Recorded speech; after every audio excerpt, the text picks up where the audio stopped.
Hello everyone, welcome to Funnel World. जैसे कि आप लोग टॉपिक देख रहे होंगे कि आज का टॉपिक जो है हमारा है केमिकल काइनेटिक्स। तो इसके पहले जो है फर्स्ट लेक्चर आप लोग पढ़ चुके हैं। जिन लोगों ने अभी तक फर्स्ट लेक्चर नहीं पढ़ा है, यूट्यूब पे जाके आप लोग देख सकते हैं कि केमिकल काइनेटिक्स में फर्स्ट लेक्चर में हम लोगों ने रेट ऑफ रिएक्शन के बारे में पढ़ा था कि रेट ऑफ रिएक्शन होता क्या है। ठीक है, थोड़ा सा रिकैप कर लेते हैं कि रेट ऑफ रिएक्शन क्या होता है। जनरली कोई भी रिएक्शन जब करवाते हैं तो रिएक्शन की जो स्पीड होती है, ठीक है, रिएक्शन फॉरवर्ड डायरेक्शन में या बैकवर्ड डायरेक्शन में जितने स्पीड से जाती है उस रिएक्शन को बोलते हैं, उस रिएक्शन का क्या हो जाएगा, वो रेट हो जाएगा। ठीक है, तो आते हैं आज के लेक्चर में। आज हमें क्या पढ़ना है? आज जो हमें पढ़ना है वो है कि जो फैक्टर्स हैं जो इन्फ्लुएंस करते हैं रेट को, उनके बारे में हमें पढ़ना है। ठीक है, तो फर्स्ट पॉइंट हमें क्या पढ़ना है कि factor influence the rate of reaction.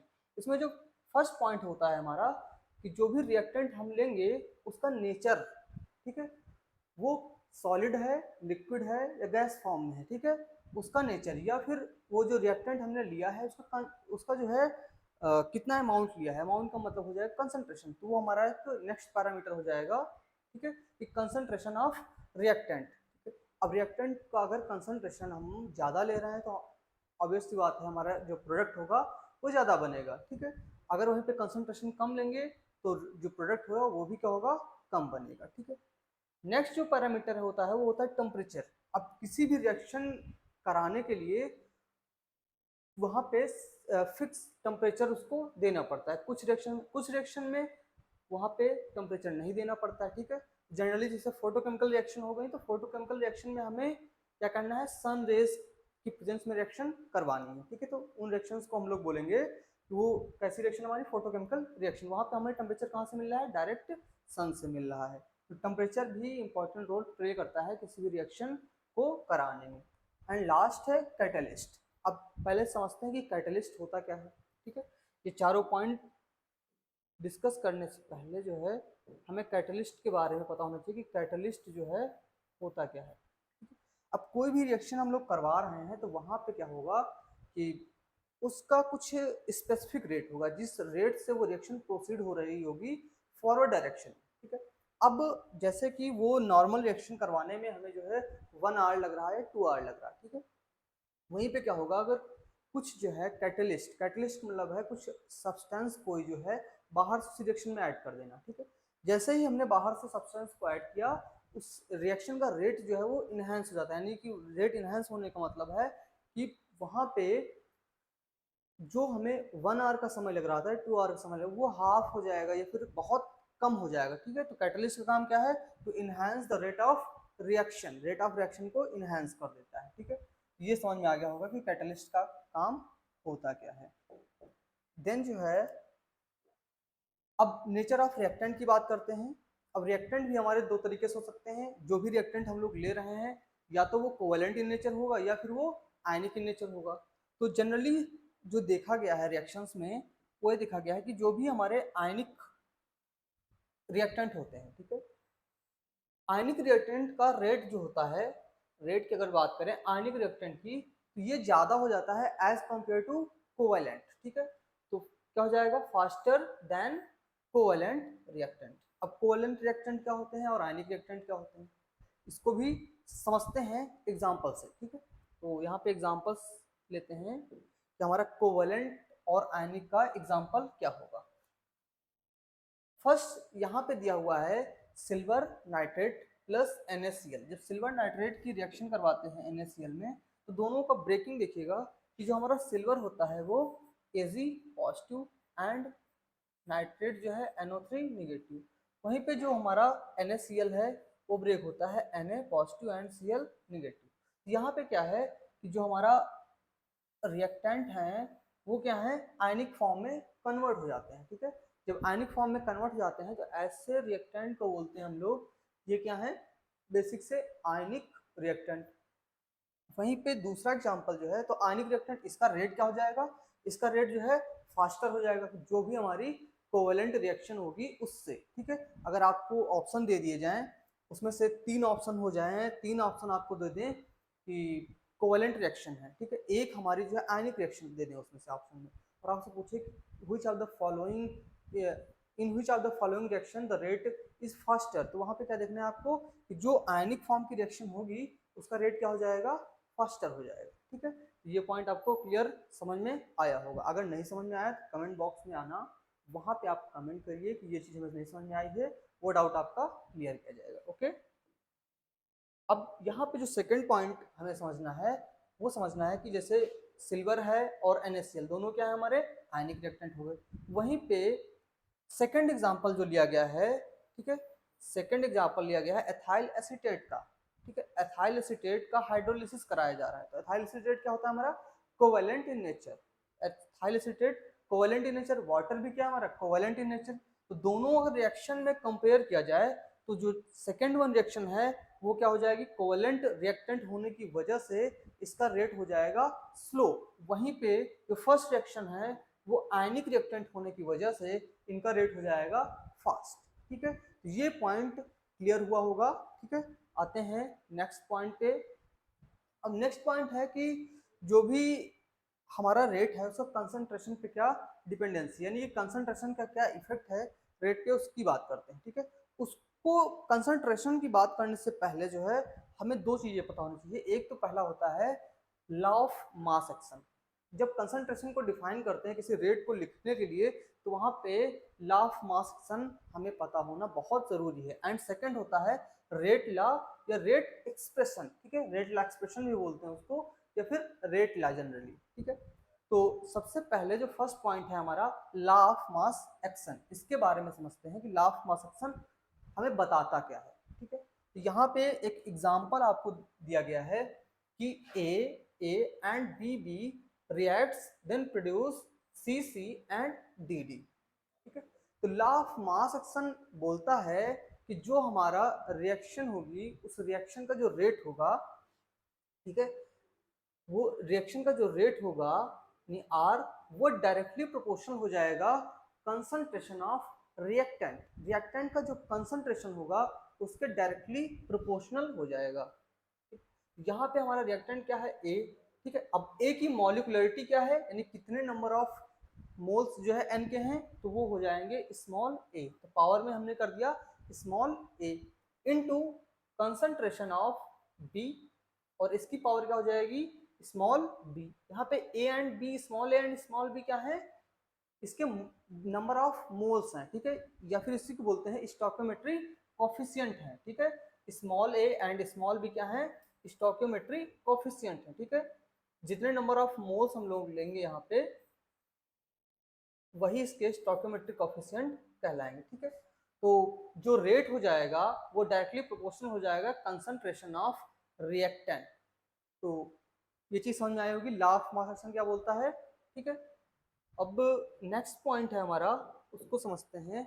ठीक है, कि रेट हमारा क्या है, कंसंट्रेशन ऑफ रिएक्टेंट के डायरेक्टली प्रोपोर्शनल है। ठीक है, तो यहाँ पे पॉइंट को समझिए कि जो हमारा रेट ऑफ रिएक्शन है वो डायरेक्टली प्रोपोर्शनल किसके है, the product of the molar concentration of the reactant. ठीक है, जो भी हमारा रिएक्टेंट है उसके मोलर कंसंट्रेशन के डायरेक्टली प्रोपोर्शनल है। और फिर इसके बाद क्या बताया हमने कि raised to their respective stoichiometric coefficient. जो स्टोइकियोमेट्री हैं उन वो जो है क्या हो जाएंगे, रेट के जो भी कंसंट्रेशन होगा रेट डायरेक्टली प्रोपोर्शनल होगा, जो हमारे रिएक्टेंट होंगे और रिएक्टेंट के जो भी स्टोइकियोमेट्रिक कोफिशिएंट हैं वो इसके पावर में लिखे जाएंगे। तो इसी को बोलते हैं लॉ ऑफ मास एक्शन। ठीक है, ये पॉइंट आपको क्लियर हुआ होगा कि लॉ ऑफ मास एक्शन होता क्या है। ठीक है, दूसरा इंपॉर्टेंट पॉइंट है कि जो भी हम लोग लॉ ऑफ मास एक्शन लिखते हैं ये पूरा का पूरा हमारा थ्योरेटिकल कॉन्सेप्ट होता है। ठीक है, और जब भी किसी रिएक्शन की हमें मॉलिक्यूलरिटी बतानी होती है तो मॉलिक्यूलरिटी बताने के लिए हम लोग हमेशा यूज करते हैं लॉ ऑफ मास एक्शन का। ठीक है, क्योंकि अभी आगे जो है एक बहुत बड़ा कंफ्यूजन आता है स्टूडेंट को, जहाँ पे ऑर्डर और मॉलिक्यूलरिटी में कंफ्यूजन हो जाती है। ठीक है, तो उसको भी हम लोग कंफ्यूजन को दूर करेंगे। उससे पहले जो है, अब किसी भी रिएक्शन हमें रिएक्शन दी हुई है तो उस रिएक्शन का रेट कैसे लिखेंगे और रेट एक्सप्रेशन कैसे लिखेंगे। ठीक है, रेट लॉ या फिर रेट एक्सप्रेशन कैसे लिखते हैं वो हमें जो है जानना है। ठीक है, सबसे पहली बात है कि अगर एक्चुअल रेट ऑफ रिएक्शन की हम लोग बात करते हैं, एक्चुअल रेट क्या हो जाएगा हमारा, एक्सपेरिमेंटल कंडीशन होती है, ठीक है, वो एक्सपेरिमेंट करके ही हम लोग बता सकते हैं कि इसका रेट क्या हुआ होगा। क्योंकि जैसे कि ऐसे एज्यूम करो कोई अगर एलिमेंट्री रिएक्शन है तो वहाँ पे क्या होगा, सिर्फ एक ही स्टेप में रिएक्शन हो रही होगी, जो हम लोग रेट लिखेंगे उसी स्टेप से लिख देंगे, ठीक है। लेकिन वहीं पे अगर कोई जो है हमारी कॉम्प्लेक्स रिएक्शन है, कॉम्प्लेक्स रिएक्शन का मतलब है वो रिएक्शन 2-3 स्टेप में हो रही होगी, तो उसमें से कुछ स्टेप जो है वो फास्ट होंगे और कोई एक स्टेप होगा जो स्लो होगा, ठीक है। तो वहां पे हम लोग रेट कहाँ से लिखेंगे, जो हमारा स्लो स्टेप होगा वहां से लिखेंगे, ठीक है। तो डिफरेंट डिफरेंट कंडीशन में जैसे जो कंडीशन आएगी वहां पे उस तरीके से रेट हमें लिखना होगा, ठीक है। सपोज यहाँ पे एक रिएक्शन दी गई है A into A, B into B, product बन रहा है इससे C into C and D into D, ठीक है। तो रेट क्या हो जाएगा, रेट डायरेक्टली जैसे हम लोग लॉ ऑफ मास एक्शन लिखते हैं वैसे ही इसको भी हमें लिखना है, ठीक है। जिस तरीके से लॉ ऑफ मास एक्शन लिखा जाता है वैसे ही क्या हो जाएगा, rate directly proportional to initial concentration of A into initial concentration of B. जो भी हमारे रिएक्टेंट है, रिएक्टेंट का जो इनिशियल कंसंट्रेशन होगा उसके डायरेक्टली प्रोपोर्शनल होगा और इसकी कुछ पावर होंगी। सपोज इसकी पावर है अल्फा एंड इसकी पावर है बीटा, ठीक है। जो इसकी पावर्स होंगी उनका जो सम होगा, ठीक है, पावर्स का जो सम होता है, सपोज यहाँ पे अल्फा एंड बीटा है तो अल्फा बीटा क्या हो जाएगा हमारा, overall overall order of reaction, order of reaction, उस रिएक्शन का ओवरऑल ऑर्डर हो जाएगा, ठीक है। यहाँ पे अल्फा बीटा का मतलब आपको समझ में आया कि जो अल्फा बीटा हम यहाँ पे ले रहे हैं, यानी कि जो चीज यहाँ पे पावर में जाएगी, कंसंट्रेशन रिएक्टेंट का जो कंसंट्रेशन होगा उसकी जो पावर में होगी उसका जो सम होगा वो कहलाएगा हमारा ओवरऑल ऑर्डर ऑफ रिएक्शन, ठीक है। अब यहाँ से अगर प्रोपोर्शनलिटी का साइन हटाएंगे तो क्या हो जाएगा, रेट इज इक्वल टू के इंटू ए की पावर अल्फा इंटू बी की पावर बीटा। यहाँ पे क्या है, क्या है हमारा, rate constant, rate constant, okay. ये पॉइंट समझ में आया होगा कि कैसे जो है हम लोग को रेट लिखना है। तो बेसिकली करना क्या है, लॉ ऑफ मास एक्शन को ही रिएक्शन पे अप्लाई करना है और प्रोपोर्शनलिटी का साइन हटा के वहां पे के इंट्रोड्यूस कर देना है, ठीक है। और अब यहाँ पे जो पावर आई है अल्फा एंड बीटा, ठीक है, अल्फा एंड बीटा, वहां पे अल्फा एंड बीटा क्या है, ऑर्डर है। तो हम लोग को ऑर्डर हम लोग कहाँ से बताएंगे, जब हम लोग रेट ला एक्सप्रेशन लिखेंगे या फिर रेट एक्सप्रेशन लिखेंगे तो वहां से हम लोग ऑर्डर को डिफाइन करेंगे। और मॉलिक्यूलरिटी को डिफाइन करने के लिए जब हम लोग लिखते हैं लॉ ऑफ मास एक्शन तो वहां से हम लोग मॉलिक्यूलरिटी को डिफाइन करते हैं, ठीक है। तो अभी आगे और पॉइंट क्लियर हो जाएंगे कि मॉलिक्यूलरिटी और ऑर्डर में डिफरेंट क्या होता है, ठीक है। जैसे एलिमेंट्री ऑर्डर की जो रिएक्शन होंगी, जैसे ये क्या है हमारा, एक स्टेप में ही रिएक्शन कंप्लीट हो रही है, ठीक है, वन स्टेप की रिएक्शन है तो ऐसी रिएक्शन को बोलेंगे एलिमेंट्री रिएक्शन। अब एलिमेंट्री रिएक्शन के लिए क्या हो जाएगा, मॉलिक्यूलरिटी और ऑर्डर दोनों क्या हो जाएंगी, ऑलमोस्ट सेम हो जाएंगी, ठीक है। ये पॉइंट आपको क्लियर हुआ होगा, ठीक है। आगे बढ़ते हैं। तो यहाँ पे डेफिनेशन आपको लिखी हुई है, जो हमने आपको समझाया है वही डेफिनेशन यहाँ पे लिखी हुई है, ठीक है। तो नेक्स्ट जो है हमारा, इस पे क्वेश्चन है कि which of the following is purely theoretical concept. तो इसमें से प्योरली थ्योरेटिकल कॉन्सेप्ट कौन सा है, first rate law, second law of mass action and third option है both A and B and जो है फोर्थ ऑप्शन हमारा नन ऑफ दीज। तो अभी आप लोगों ने जस्ट पढ़ा हुआ है कि लॉ ऑफ मास एक्शन क्या है हमारा, प्योरली थ्योरेटिकल कॉन्सेप्ट है, ठीक है। वहीं पे रेट लॉ हमारा क्या है, रेट लॉ है एक्सपेरिमेंटल, एक्सपेरिमेंटल है ये, ठीक है। तो दोनों में डिफरेंस समझ में आया, ये क्या है हमारा थ्योरेटिकल,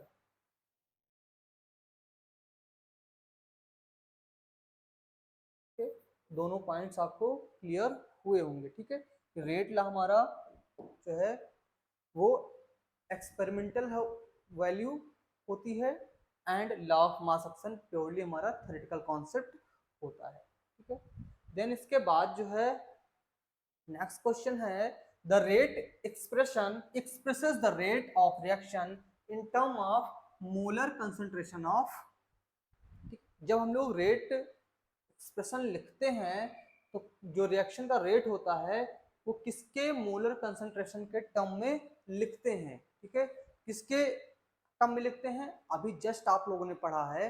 तो फटाफट कमेंट बॉक्स में, जो भी वीडियो देख रहे होंगे कमेंट बॉक्स में फटाफट कमेंट करिएगा, ठीक है। हाँ, तो यहाँ पे जो है आपका जो आंसर हो जाएगा वो हो जाएगा रिएक्टेंट, ठीक है।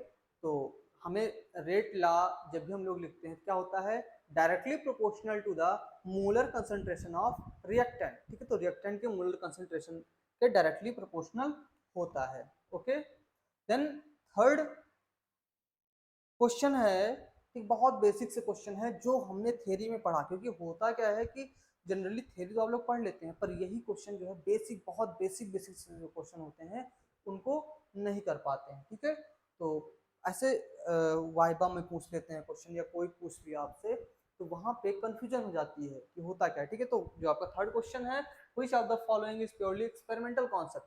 प्योरली एक्सपेरिमेंटल कॉन्सेप्ट कौन सा है, अभी जस्ट आप लोगों को बताया कि रेट लॉ हमारा क्या है, प्योरली एक्सपेरिमेंटल कॉन्सेप्ट होता है, ठीक है।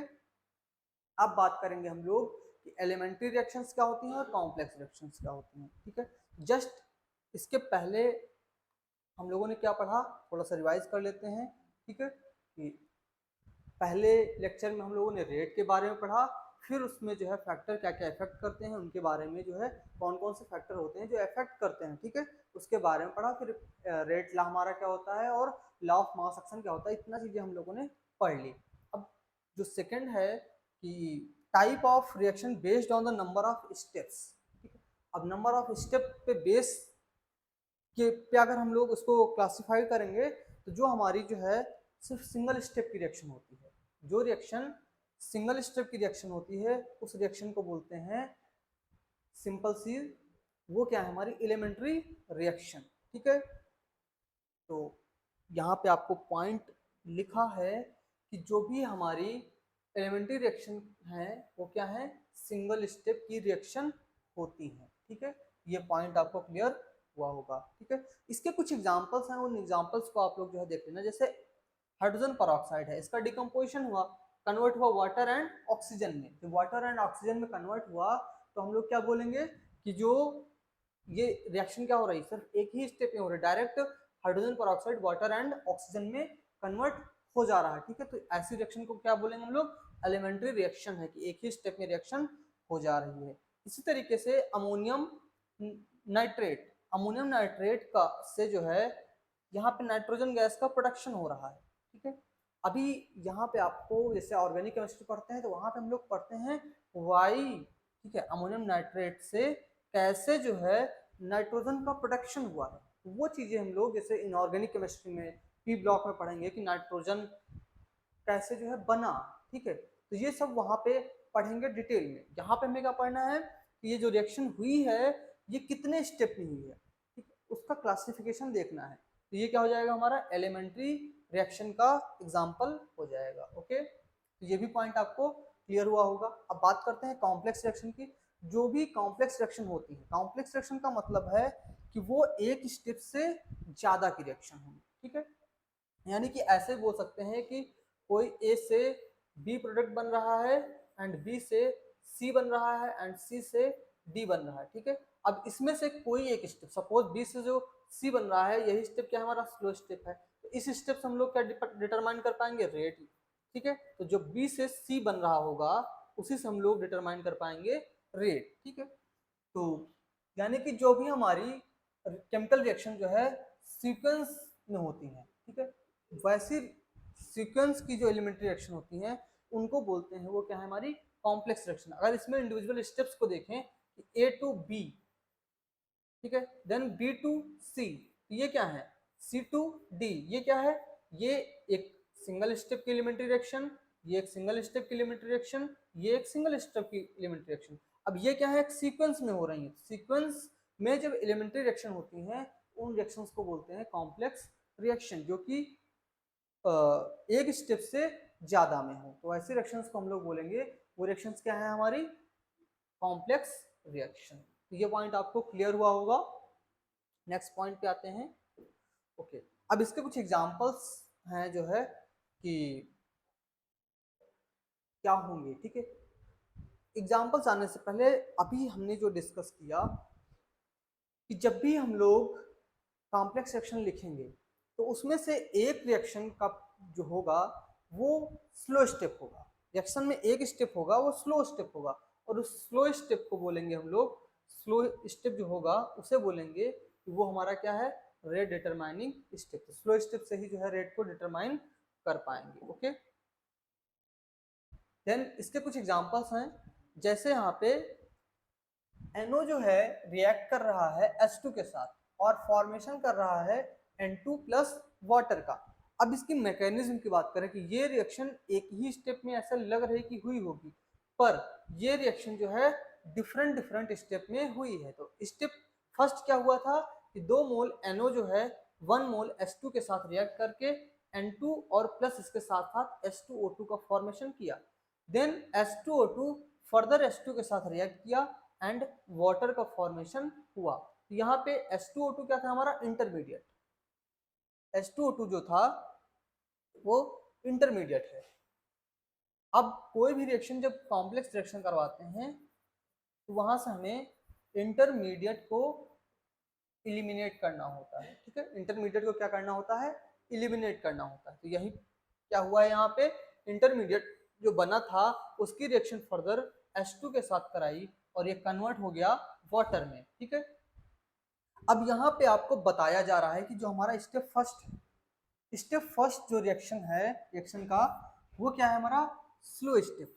अब स्लो स्टेप का होने का मतलब है कि यहीं से हम लोग क्या करेंगे, रेट को डिटरमाइन करेंगे। अब जब इसी से रेट यानी कि ये स्टेप क्या हो जाएगा हमारा, ये स्टेप फास्ट होना चाहिए, ठीक है। अब कोई भी रिएक्शन होगी उसमें एक ही स्टेप ऐसा होगा जो स्लो होगा, और वही स्लो स्टेप क्या होगा हमारा, रेट डिटरमाइनिंग स्टेप होगा, ठीक है। तो यहां से अगर हमें रेट लिखना हो इस रिएक्शन का तो रेट क्या हो जाएगा, रेट डायरेक्टली प्रोपोर्शनल हो जाएगा किसके कंसंट्रेशन के, NO के कंसंट्रेशन के एंड H2 के कंसंट्रेशन के डायरेक्टली प्रोपोर्शनल हो जाएगा। तो यही हमारा क्या हो जाएगा, रेट, ठीक है। आते हैं इसको जो है, तो यहाँ पे जो हमारा सेकंड स्टेप है वो क्या है, फास्ट है। फर्स्ट स्टेप क्या है हमारा, रेट डिटरमाइनिंग स्टेप है, और इसका जो रेट लिखेंगे वो क्या हो जाएगा, रेट इक्वल्स टू के NO की पावर 2 एंड H2, ठीक है। के NO की पावर 2 कंसंट्रेशन ऑफ NO की पावर 2, ठीक है। ये कैसे लिखा हमने, लॉ ऑफ मास एक्शन से। अभी जस्ट हम लोगों ने पढ़ा कि रेट हम लोग कैसे लिखते हैं, लॉ ऑफ मास एक्शन से, ठीक है। देन फिर जो है एग्जांपल 2 दिया हुआ है कि NO2Cl, NO2Cl की रिएक्शन जब करवा रहे हैं तो ये यहाँ पे कन्वर्ट हो रहा है 2NO प्लस Cl2 में। अब इसकी मैकेनिज्म की बात करते हैं, कितने स्टेप में रिएक्शन हुई होगी। आपको एग्जाम में जब रिएक्शन देंगे, इस टाइप की रिएक्शन देंगे, तो वहां पे जितने स्टेप में रिएक्शन हुई होगी वो सारे स्टेप लिख के देंगे और उसमें से मेंशन करके देंगे कि आपका स्लोएस्ट स्टेप कौन सा है, ठीक है। स्टेप फर्स्ट है आपका NO2Cl से कन्वर्ट हुआ ये NO2 में और Cl, ठीक है। देन स्टेप 2 में फिर NO2Cl रिएक्ट किया Cl के साथ और फिर से यहाँ पे NO2 का फॉर्मेशन हो गया एंड Cl2 का। यहाँ पे Cl क्या था हमारा, इंटरमीडिएट को यहाँ पे क्या करना था हमें, इलिमिनेट, ठीक है। यहाँ पे जो फर्स्ट स्टेप था वो क्या था हमारा, स्लो स्टेप, एंड जो सेकंड स्टेप है वो हमारा क्या है, फास्ट स्टेप, ठीक है। तो दोनों अगर स्टेप में देखा जाए तो यहाँ पे ये क्या है हमारा, यूनिमॉलिक्यूलर रिएक्शन। सिर्फ यहाँ पे एक ही रिएक्टेंट लिया गया है तो इसको बोलेंगे यूनिमॉलिक्यूलर। यहाँ पे one reactant and second reactant, तो इसे बोलेंगे ये क्या है हमारा, बाईमॉलिक्यूलर रिएक्शन। अगर इसका जो है रेट हमें लिखना हो तो रेट कैसे लिखेंगे, इस रिएक्शन का रेट लिखना हो तो रेट क्या हो जाएगा, रेट इज इक्वल टू हो जाएगा K1NO2Cl, यानी कि जो भी हमारा मोलर कंसंट्रेशन होगा NO2Cl का वही जो है उसका रेट के डायरेक्टली प्रोपोर्शनल हो जाएगा, ठीक है। ये भी पॉइंट आपको जो है क्लियर हुआ होगा। ओके, इसका रेट आपको यहाँ पे लिखा मिल गया। देन आते हैं थर्ड एग्जांपल है। थर्ड एग्जांपल आप फटाफट देखिए, वैसे ही करना है हमें। NO2 प्लस CO का रिएक्शन करवाया, यहाँ पे NO का फॉर्मेशन हुआ, साथ में कार्बन डाइऑक्साइड का फॉर्मेशन हुआ है। फर्स्ट स्टेप में क्या हुआ है, 2 मोल NO2 आपस में रिएक्ट हुए हैं, तो 1 मोल NO एंड NO3 का फॉर्मेशन हुआ। अब सेकंड स्टेप में क्या करना है, हमें NO3 को रिएक्ट करवाना है CO के साथ, वो बनाएगा कार्बन डाइऑक्साइड एंड NO2। तो हमारा जो फर्स्ट स्टेप है वो क्या है, स्लो स्टेप है, यानी फर्स्ट स्टेप से हमें क्या लिखना होगा, रेट को लिखना होगा। ठीक है, फर्स्ट स्टेप क्या हो जाएगा हमारा, रेट डिटरमाइनिंग स्टेप हो जाएगा। वहां से रेट जब लिखेंगे तो वो रेट क्या हो जाएगा हमारा, फर्स्ट स्टेप से 2 मोल यहाँ पे NO2 है तो NO2 का स्क्वायर हो जाएगा। ठीक है, लास्ट वाला सेक्शन में आपने सीखा है कैसे हम लोग रेट को लिखते हैं। ओके, देन जो है नेक्स्ट एग्जांपल है, इस एग्जांपल को आप लोग देखिए फटाफट। अब यहाँ पे फिर से जो है फर्स्ट स्टेप आपका जो है वो स्लो स्टेप है, यहीं से जो है सी से जो हम लोग रेट को लिखेंगे। यहाँ से जो रेट हो जाएगा, रेट क्या होगा, फटाफट हम लोग रेट को लिख लेते हैं कि रेट क्या हो जाएगा, ये हो जाएगा K(N2O5), यही हमारा रेट हो जाएगा। ठीक है, तो कोई भी रिएक्शन अब आप लोग देखेंगे तो उसका रेट जो है लिख लेंगे। ठीक है, इतना अब आप लोग सीख चुके हैं कि कैसे आप लोग रेट को लिखेंगे। ठीक है, तो ये पॉइंट आपको रेट कैसे आप लोग लिखेंगे किसी भी रिएक्शन में, किसी भी कॉम्प्लेक्स रिएक्शन में या एलिमेंट्री रिएक्शन में। एलिमेंट्री रिएक्शन क्या है, सिंपल सा, एक स्टेप में हो रही है तो वहां पे उसी स्टेप में जो रेट होगा वही हमें, जो कंसंट्रेशन होगा रिएक्टेंट का वही रेट हो जाएगा। अब यहाँ पे क्या हो जाएगा, जो कॉम्प्लेक्स रिएक्शन है वहां पे हमें जो भी रिएक्शन दी होगी उसकी मैकेनिज्म दी होगी कि कितने स्टेप में रिएक्शन हो रही है, तो वहां से हमें क्या करना है, स्लोएस्ट स्टेप देखना है कि जो हमारा स्लोएस्ट स्टेप होगा वहां से हम लोग रेट को लिख देंगे। ठीक है, तो ये भी पॉइंट आपको क्लियर हो गए होंगे। अब यहाँ पे डिफरेंट डिफरेंट एग्जाम्पल्स हैं, उन एग्जाम्पल्स को यहाँ पे आप लोगों को हम दिखा दे रहे हैं, और यहाँ से एग्जाम्पल्स को देख के आप लोग एक बार प्रैक्टिस करना कि यहाँ पे रेट को कैसे लिखते हैं। ओके, अब इसके बेस्ड जो है कुछ क्वेश्चन है, उस क्वेश्चन को जो है करते हैं। ठीक है, इसमें जो फर्स्ट क्वेश्चन आया है, तो हमारा फर्स्ट क्वेश्चन है, a species formed as product in one step and is consumed in a subsequent step is called. ठीक है, अब इसमें कहना क्या चाह रहे हैं कि सपोज एक रिएक्शन हो रही है, यहां से बी का फॉर्मेशन हुआ, ए से बी का फॉर्मेशन हुआ है, देन ये बी जो है कंज्यूम हो गया है और सी का फॉर्मेशन हो गया है। यहाँ हमारा बी क्या बना है, बी जो है वो इंटरमीडिएट है। ठीक है, तो बी हमारा क्या है रिएक्शन में, इंटरमीडिएट है। तो हमारा जो आंसर हो जाएगा वो क्या हो जाएगा, इंटरमीडिएट। जो रिएक्शन में पहले कोई एक रिएक्टेंट है, उससे कुछ प्रोडक्ट बना, फिर वो प्रोडक्ट दूसरी रिएक्शन में रिएक्टेंट की तरीके से एक्ट कर रहा है, उस को बोलेंगे हम लोग क्या है, वो इंटरमीडिएट है, उस रिएक्शन में क्या है, वो इंटरमीडिएट है। ओके, तो ये पॉइंट क्लियर हो गया होगा। अब आते हैं सेकंड रिएक्शन, तो सॉरी सेकंड क्वेश्चन पे। ओके, तो सेकंड क्वेश्चन है हमारा, the slow step of reaction mechanism is called as. अभी आप लोगों ने देखा कि जब हम लोग कॉम्प्लेक्स रिएक्शन पढ़ रहे थे वहां पे हम लोग बात कर रहे थे कि जो रिएक्शन में स्लोएस्ट स्टेप होगा उसी स्टेप को हम लोग क्या बोलेंगे, रेट डिटरमाइनिंग स्टेप। तो उस रिएक्शन को हम लोग क्या बोलेंगे, rate determining step. Then third one question है हमारा, reaction which take place in several step are called. जो रिएक्शन कई सारे स्टेप्स में होती हैं उन रिएक्शंस को क्या बोलते हैं। ठीक है, अब देखो यहाँ पे फास्ट रिएक्शन हो नहीं सकता है, स्लो रिएक्शन हो नहीं सकता है। अब फास्ट रिएक्शन भी क्या हो सकती है कि एक ही स्टेप में हो जाए, स्लो रिएक्शन भी क्या हो सकती है एक ही स्टेप में जाए, लेकिन जो सेवरल स्टेप में होंगी वो क्या होंगी, हमारी कॉम्प्लेक्स रिएक्शन। ठीक है, कॉम्प्लेक्स रिएक्शन हमारी डिफरेंट डिफरेंट स्टेप्स में होती हैं। ओके, देन फोर्थ क्वेश्चन है हमारा, the step wise description of reaction is called. ठीक है, जब स्टेप वाइज डिस्क्रिप्शन करते हैं किसी भी रिएक्शन का तो उस रिएक्शन उसको जो है क्या बोलते हैं। ठीक है, step wise description of reaction is called. तो वहाँ पे क्या होता है कि जब कोई एक रिएक्शन दी हुई है उसके डिफरेंट डिफरेंट स्टेप जो है लिखते हैं तो उसको क्या बोलते हैं, उस रिएक्शन के हम लोग मैकेनिज्म को लिख रहे हैं। ठीक है, तो उसे बोलते हैं रिएक्शन मैकेनिज्म। जैसे अभी आप लोगों ने कॉम्प्लेक्स रिएक्शन में देखा कि जहाँ पे स्टेप 1 स्टेप 2 लिख रहे थे वहाँ पे हम लोग बता रहे थे ये स्लो स्टेप है ये फास्ट स्टेप है, तो वहाँ पे क्या हम लोग कर रहे हैं, स्टेप का जो है डिस्क्रिप्शन दे रहे हैं। ठीक है, ओके, अब बात करते हैं ऑर्डर ऑफ रिएक्शन। तो अभी जस्ट ऑर्डर ऑफ रिएक्शन पढ़ने वाले हैं, उससे पहले एक पॉइंट को रिकैप करते हैं। अभी हम लोगों ने पढ़ा है रेट लॉ, कि रेट लॉ होता क्या है, ये रेट एक्सप्रेशन होता क्या है। ओके, तो उस पॉइंट को जो है क्लियर करते हुए आगे बढ़ते हैं कि जब हमने जो है रेट लॉ पढ़ा या रेट एक्सप्रेशन लिखा, तो वहां पे क्या बोला कि रेट डायरेक्टली प्रोपोर्शनल हो जाएगा कंसंट्रेशन ऑफ रिएक्टेंट की कुछ पावर, ठीक है। और उस पावर को हमने लिखा था अल्फा एंड बीटा, और फिर दोनों को ऐड कर दिया था, बोला था वही क्या हो जाएगी हमारी रिएक्शन की ओवरऑल ऑर्डर, ठीक है। तो अब ऑर्डर क्या है, दूसरी पॉइंट कि अगर रेट हमारा जो है एक्सपेरिमेंटल है तो ऑर्डर भी हमारा क्या है, एक्सपेरिमेंटल कॉन्सेप्ट होता है। ओके, तो ये पॉइंट भी आपको क्लियर हुआ होगा कि ऑर्डर भी हमारा क्या है, एक्सपेरिमेंटल वैल्यू होती है। देन जो ऑर्डर किसी भी रिएक्शन की होती है उसको हमने डिफाइन कैसे किया था कि जब रेट लॉ हमने लिखा या रेट लॉ एक्सप्रेशन जब लिखा, ठीक है, तो वहां पे क्या था कि कुछ उसकी पावर में लिखा, the sum of the power of the concentration of reactant, reactant का जो कंसंट्रेशन की कुछ पावर हमने लिखी थी, ऐसे करके लिखा था।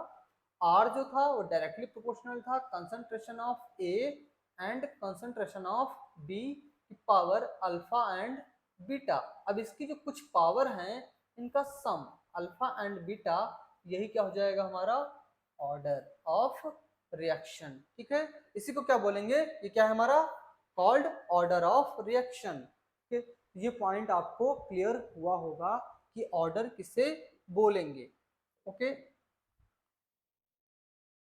अब एग्जाम्पल्स ले लेते हैं कि सपोज जो है यहाँ पे कुछ एग्जाम्पल दिया हुआ है, अब इसका जो है रेट हमने लिखना है, ठीक है। तो यहाँ पे क्या है कि x मोल जो है a के लिए गए हैं, y मोल b के लिए गए हैं, इससे प्रोडक्ट बन रहा है। तो रेट ला लिखा, जब तो रेट ला लिखने के लिए rate directly proportional concentration of a की पावर कुछ, ठीक है। यहाँ पे क्या है, ये है हमारी स्टोइकोमेट्रिक कोएफिशिएंट, ठीक है। स्टोइकोमेट्रिक कोएफिशिएंट को हम लोग क्या बोलते हैं, मॉलिक्यूलरिटी बोलते हैं, ठीक है। इसीलिए यहाँ पे डिफरेंट करने के लिए यहाँ पे a लिख दिया है, ठीक है।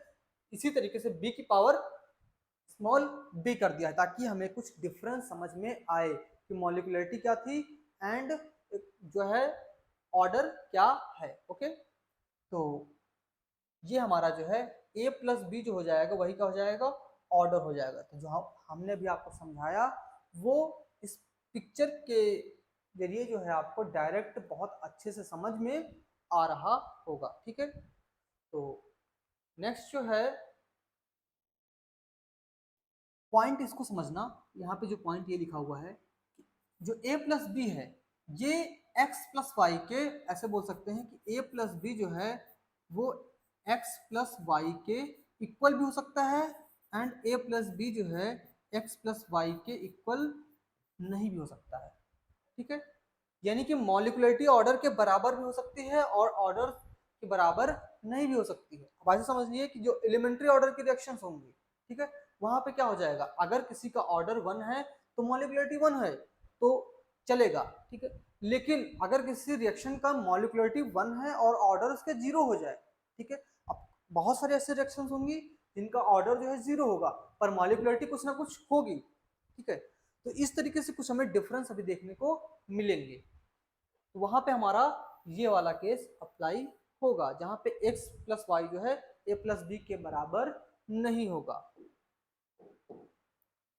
देन ये एग्जांपल आपको लिखा हुआ है कि जब H2O2 यानी हाइड्रोजन परऑक्साइड का डिकम्पोजिशन करते हैं तो कन्वर्ट होता है वाटर एंड ऑक्सीजन में, ठीक है।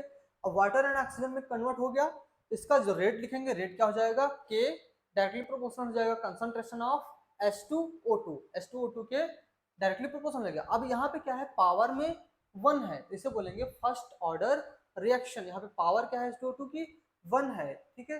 तो इसको बोलेंगे हम लोग, ये क्या है हमारा फर्स्ट ऑर्डर रिएक्शन। इसी तरीके से अमोनियम नाइट्रेट जो है इसका रेट लिखेंगे तो रेट क्या हो जाएगा, रेट इक्वल्स टू के अमोनियम नाइट्रेट, ठीक है, इसकी पावर क्या हो जाएगी 1, तो इसको भी हम लोग क्या बोलेंगे, ये भी क्या हमारा फर्स्ट ऑर्डर रिएक्शन, ठीक है। तो दूसरा पॉइंट क्या है कि जो हमारा रेडियो एक्टिव डिसइंटीग्रेशन रिएक्शंस होती हैं वो फर्स्ट ऑर्डर की होती हैं, ठीक है। और जो भी जब रेडियो एक्टिव चैप्टर पढ़ते हैं वहाँ पे देखते हैं कि वहाँ पे सारे फर्स्ट ऑर्डर के ही लॉ जो है अप्लाई होते हैं, ओके। तो नेक्स्ट एग्जांपल है कि जब HI का जो है डिकम्पोजिशन हुआ S2 एंड I2 में, ठीक है। अब यहाँ पे अगर रेट लॉ हमें लिखना हो तो रेट लॉ कैसे लिखेंगे? रेट हो जाएगा R इक्वल टू के कंसंट्रेशन ऑफ HI की पावर 2। तो इसको क्या बोलेंगे, यहाँ पे क्या हो जाएगा हमारा ऑर्डर? ऑर्डर हो जाएगा 2, ठीक है। तो इसे बोलेंगे second order reaction, second order reaction, ठीक है। ये पॉइंट आपको क्लियर हुआ होगा। देन सेकंड एग्जांपल है आपका कि NO एंड O3, जब NO की रिएक्शन करवाते हैं ओजोन के साथ तो यहाँ पे फॉर्मेशन होता है NO2 प्लस O2। यहाँ पे क्या हो जाएगा कि NO की पावर 1 है एंड O3 की पावर 1 है, तो बोल दिया क्या है, दोनों को 1 1 प्लस ऐड कर लिया तो बोल दिया ये क्या है हमारा सेकेंड ऑर्डर की रिएक्शन है, ओके। तो ये कुछ एग्जांपल्स हैं, इनको एक बार आप लोग देखना कैसे जो है ऑर्डर को रेट लिखना आपको आ गया। अब रेट की जो कंसंट्रेशन की जो भी हमारा रिएक्टेंट है उसका जो कंसंट्रेशन है उसकी जो पावर होगी वही हमारी पावर्स को ऐड कर लेंगे तो वही क्या हो जाएगा हमारा ऑर्डर हो जाएगा, ठीक है। ये कुछ एग्जांपल्स हैं, इनको आप लोग जो है ट्राई करना। अब जैसे ये जो हमारा रिएक्शन है एसिटल्डिहाइड, एसिटल्डिहाइड का जो रेट होता है वो रेट क्या है 3/2, ठीक है। रेट क्या है एसिटल्डिहाइड का 3/2, ठीक है। लेकिन अगर यहाँ पे मॉलिक्यूलरिटी की बात करें तो मॉलिक्यूलरिटी क्या हो जाएगी इसकी, इस रिएक्शन की 1, क्योंकि यहाँ पे क्या लिया गया है, यहाँ पे 1 मोल एसिटल्डिहाइड लिया गया है तो मॉलिक्यूलरिटी हो गई 1, पर ऑर्डर क्या हो जाएगा 3/2। ये कैसे आया है, ये कैसे आया होगा, ठीक है। देखने पे कहीं पे भी यहाँ पे 3/2 नहीं लग रहा है जो पावर में जाए, यानी ये कहाँ से आया है, एक्सपेरिमेंट से। यहाँ पे बहुत आपको जो है घबराना नहीं है, ठीक है। ये जो भी एक्सपेरिमेंटल होता है उन चीज़ों को बहुत एग्जाम में आपसे नहीं पूछेंगे कि जो है जो भी ये रिएक्शन है इसका ऑर्डर क्या होगा, ठीक है। वहां पे आपको रेट लिख के देंगे, ठीक है, रेट लिख के देंगे तब आपसे पूछेंगे कि ऑर्डर इसका क्या होगा, ठीक है। अदरवाइज आप तो एक्सपेरिमेंट किए नहीं हो। देन आते हैं नेक्स्ट पॉइंट पे, ठीक है। यानी कि ऑर्डर यहाँ से एक पॉइंट तो हमें क्लियर पता चल गया कि ऑर्डर क्या हो सकता है हमारा फ्रैक्शनल हो सकता है, ठीक है। तो यहाँ से कुछ पॉइंट्स और हम आपको जो है ऐड करते हैं इसी में कि जैसे यहाँ पे क्या है 1/2 हो गया तो भी क्या हो गया हमारा फ्रैक्शनल ऑर्डर, ठीक है। Br2 के रेफरेंस में क्या हो गया 1/2, S2 के रेफरेंस में 1, दोनों को ऐड किया तो 1.5, तो ये भी क्या हमारा फ्रैक्शनल ऑर्डर की रिएक्शन है, ठीक है। ये जो एग्जांपल्स थे हमारे फ्रैक्शनल ऑर्डर के हैं। देन जो है ये जैसे अमोनिया की रिएक्शन करवाई गई है तो ये बोलते हैं कि अमोनिया का जो भी कंसंट्रेशन है उसको यहाँ पे नेग्लेक्ट कर दिया, यानी कि इसकी पावर 0 कर दिया, तो ये हमारे क्या है 0 ऑर्डर की, यानी ये भी यहाँ सपोज अगर हम लोग ऐसे लिख देते कि NH2 NH3 की पावर 2, ठीक है। तो यहाँ पे 2 ये क्या है, 2 इसकी मॉलिक्यूलरिटी को शो कर रहा है, ठीक है। और यहाँ पे 0 जो शो कर रहा है ये इसके ऑर्डर को शो कर रहा है, यानी कि हमें क्लियर इंडिकेशन यहाँ से मिल रहे हैं कि जो ऑर्डर है वो हमारा क्या है एक्सपेरिमेंटल बेस्ड होता है, ठीक है। तो दो चीजें तो आपको क्लियर हो गई कि मॉलिक्यूलरिटी क्या है आपका थ्योरेटिकल कॉन्सेप्ट है और ऑर्डर क्या है आपका एक्सपेरिमेंटल कॉन्सेप्ट, ओके। तो ये कुछ आपके जो है डिफरेंट डिफरेंट जो है एग्जाम्पल्स दिए हुए हैं, उन एग्जाम्पल्स को आप लोग देख लीजिएगा। और एक पॉइंट, ये इंपॉर्टेंट पॉइंट है, इस पॉइंट को भी आप नोट कर लेना, जो है इंपॉर्टेंट पॉइंट है ये कि जो भी आपकी कैटालिटिक रिएक्शंस होती हैं, ठीक है, जो भी कैटालिटिक रिएक्शन होती हैं वो हमारी 0 ऑर्डर की रिएक्शन होती हैं। जैसे यहाँ पे क्या है प्लेटिनम एज ए कैटलिस्ट लिया गया है, यहाँ पे गोल्ड एज ए कैटलिस्ट लिया गया है, तो ये दोनों रिएक्शंस क्या है हमारी कैटालिटिक रिएक्शंस हैं, यानी कैटलिस्ट यूज किया गया है। इन ये रिएक्शंस क्या है हमारी 0 ऑर्डर की रिएक्शन है। तो ये भी पॉइंट बहुत इंपॉर्टेंट है, इस पॉइंट को आप लोग याद रखना, तो यहाँ से एक पॉइंट और क्लियर समझ में आ रहा है कि जो भी हमारी जीरो ऑर्डर की रिएक्शन होगी वो रिएक्टेंट जो होगा रिएक्टेंट के कंसंट्रेशन पे डिपेंड नहीं करेगी। ठीक है, ये पॉइंट एकदम आपको क्लियर हो जाना चाहिए। ओके, देन जो है इसमें कुछ बेस्ड क्वेश्चन है, which of the following can be value of order of reaction. तो जो हमारा ऑर्डर ऑफ रिएक्शन हो सकता है वो निगेटिव हो सकता है, जीरो भी हो सकता है एंड फ्रैक्शनल भी हो सकता है। ठीक है, तो इसमें क्या हो जाएगा, ऑल ऑफ द दिस जो है वो करेक्ट है। नेक्स्ट क्वेश्चन है, if rate is equal to K H2O2 then order of reaction is. यहाँ पे H2O2 का पावर क्या है 1, तो ऑर्डर क्या हो जाएगा 1। ठीक है, ये हमारी फर्स्ट ऑर्डर की रिएक्शन हो जाएगी। देन थर्ड क्वेश्चन है, a reaction having order equal to 3 is known as. तो जो हमारी अगर उसका जो है ऑर्डर 3 है तो उसे बोलेंगे थर्ड ऑर्डर की रिएक्शन है हमारी। ठीक है, ये भी बहुत बेसिक से क्वेश्चन है, इन क्वेश्चंस को जो है आप लोग एक बार ट्राई करिएगा। अब बात करते हैं मॉलिक्युलरिटी की। तो जितना भी हम लोगों ने पढ़ा है वहां से मॉलिक्युलरिटी का कॉन्सेप्ट तो आपके दिमाग में आ गया होगा कि जितना नंबर हम लोग स्टोइकियोमेट्रिक कोएफिशिएंट जो है रिएक्टेंट के ले रहे हैं वही क्या हो जाएगा, हमारी रिएक्शन की मॉलिक्युलरिटी हो जाएगी। ठीक है, तो डेफिनेशन को समझ लो आप लोग एक बार कि डेफिनेशन में यहाँ पे क्या दिया हुआ है। ठीक है, तो यहाँ पे क्या दिया हुआ है, नंबर ऑफ रिएक्टिंग स्पीसीज, यानी कि जो भी मॉलिक्यूल ले रहे हैं, एटम ले रहे हैं या फिर आयन ले रहे हैं, वो रिएक्शन में, और कैसी रिएक्शन, एलिमेंट्री रिएक्शन में पार्टिसिपेट कर रहे हैं, वही उस रिएक्शन की मॉलिक्युलरिटी हो जाएगी। ठीक है, तो जैसे कि यहाँ पे आते हैं, समझते हैं जो है कि अगर एग्जांपल लेते हैं N2 प्लस 3H2 लिया गया है, तो अगर लॉ ऑफ मास एक्शन को अप्लाई करेंगे, तो जैसे ही लॉ ऑफ मास एक्शन को अप्लाई करेंगे तो रेट क्या हो जाएगा, डायरेक्टली प्रोपोर्शनल हो जाएगा concentration of N2 and concentration of H2 की पावर 3। अब यहाँ पे क्या है, N2 हमारा 1 है एंड H2 जो है वो 3 है, तो मॉलिक्युलरिटी जो हो जाएगी वो क्या हो जाएगी, मॉलिक्युलरिटी हो जाएगी, वो हो जाएगी 1 प्लस 3 यानी कि हो गया 4। तो इस रिएक्शन की मॉलिक्युलरिटी हो जाएगी 4। ओके, समझते हैं थोड़ा सा इसमें जो लिखा हुआ है, यहाँ पे क्या है, N2 हमारा 1 है, H2 जो है वो 3 है, तो इसका मॉलिक्युलरिटी टोटल हो गया 4। तो 4 इस रिएक्शन की मॉलिक्युलरिटी हो गई। अब यहाँ पे क्या है, H2O2 का डिकम्पोजिशन हो रहा है, तो ये क्या है हमारा यूनिमॉलिक्युलर, यानी यहाँ पे क्या हुआ है, सिर्फ 1 मोल H2O2 जो है यूज हुआ है, तो इसको बोलेंगे यूनिमॉलिक्युलर रिएक्शन। यहाँ पे अमोनियम नाइट्रेट यूज हुआ है, रो भी कितना मोल यूज हुआ है, 1 मोल। इस रिएक्शन को भी क्या बोलेंगे हम लोग, यूनिमॉलिक्युलर। यूनिमॉलिक्युलर का मतलब है उसकी मॉलिक्युलरिटी क्या है, 1 है। ओके, तो ये पॉइंट आपको क्लियर हुए होंगे। अब यहाँ पे जो एग्जांपल्स दिए हुए जैसे कि HI 2 मोल HI लिया गया है, इसका मतलब क्या है, इसकी मॉलिक्युलरिटी हो जाएगी 2। ठीक है, इसको बोलेंगे बाई मॉलिक्युलर, जहां पे मॉलिक्युलरिटी 2 होगी उसको बोलेंगे by molecular reaction.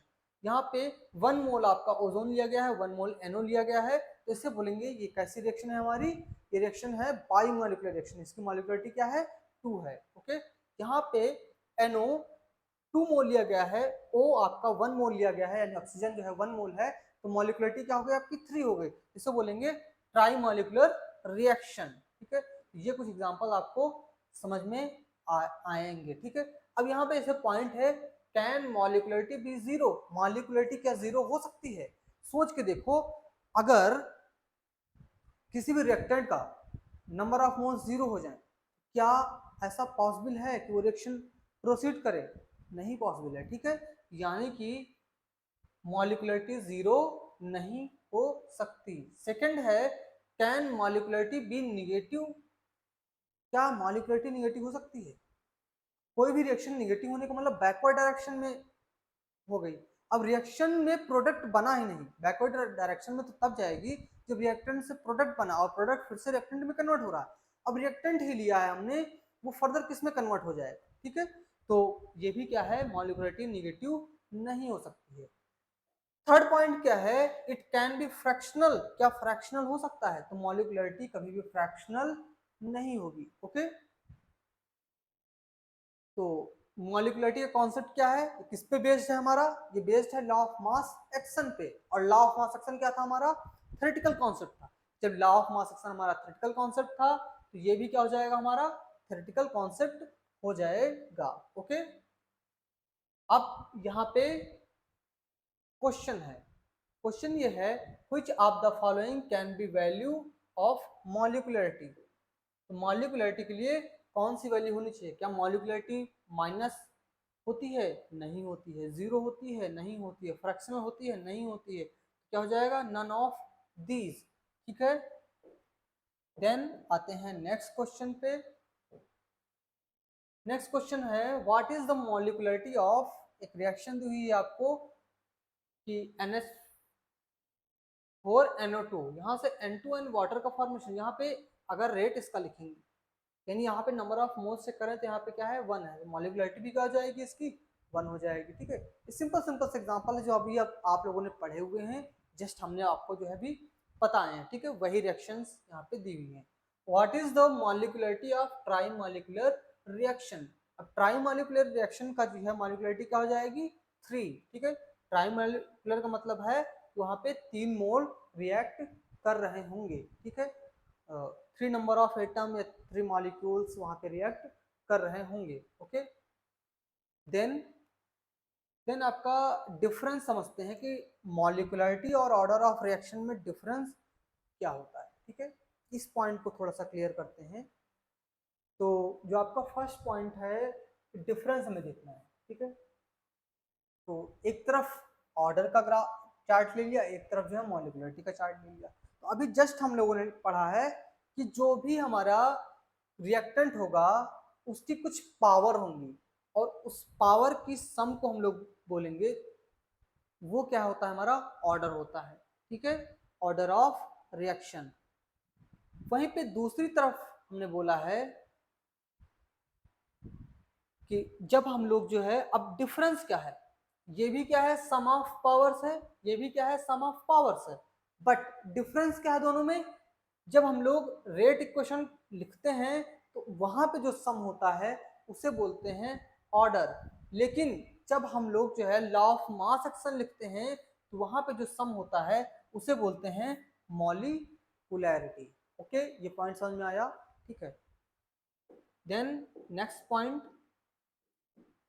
Next point है हमारा कि ऑर्डर क्या है, एक्सपेरिमेंटल वैल्यू है। ठीक है, और ये किस पे लगती है?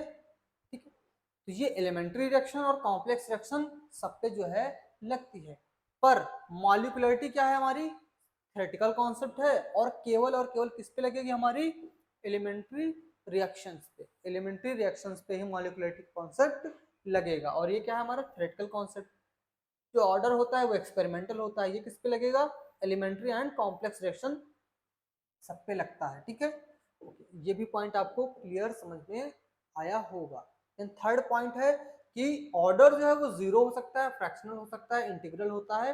ठीक है, एंड रियली यही देखा गया है कि ऑर्डर जो है वो निगेटिव भी होते हैं, बट अगर मॉलिक्युलरिटी की बात करें तो मॉलिक्युलरिटी जीरो नहीं होता है, फ्रैक्शनल नहीं होता है और निगेटिव नहीं होता है। मॉलिक्युलरिटी ऑलवेज क्या होता है पॉजिटिव इंटीग्रल वैल्यू होती है। ठीक है, ऑलवेज क्या होती है पॉजिटिव इंटीग्रल वैल्यू भी हमारी मॉलिक्युलरिटी होती है।